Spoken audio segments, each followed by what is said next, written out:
गोव्यातली बहुचर्चेत आशिल्ल्या डेल्टिन कॅसिनो प्रकरणात सोमारा उच्च न्यायालयात सुनावणी जाली. कॅसिनो वेवस्थापनान हालींच दाखल केल्ल्या जापेचेर प्रतिसाद करपाक याचिकादारान वेळ मागला. त्या उपरांत दोनूय बाजूची कागदपत्रांची प्रक्रिया पुराय करपाक 2 सप्तकांची मुजत दिल्या. महत्वाचें म्हळ्यार कॅसिनोच्या जहाजाक न्हयांत भितर सरपाक बंदी घालपी उच्च न्यायालयान आदी पास केल्लो अंतरीम आदेश फुडले सुनावणे मेरेन लागू उरतलो. देखून ह्या प्रकरणावेली फुडली सुनावणी 18 ऑगस्ट मेरेन तहकूब केल्या.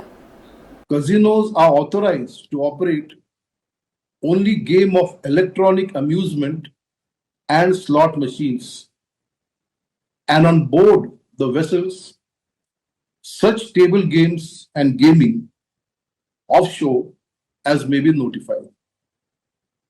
The government of Goa has now prohibited resident Goans from playing in the casinos on the ground that it is causing economic hardship to families.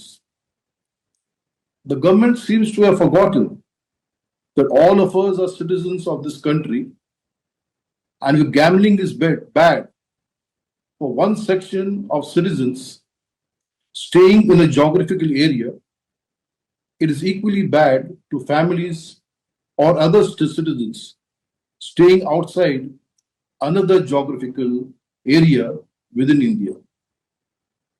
The Enough is Enough movement had formulated a 10-point charter, and one of which was to remove vessels operating in the river Mandovi to the territorial waters under the PG Act. Earlier, under Section 13A, the licensees within the time frame had to move out of the river Mandovi. This was never enforced.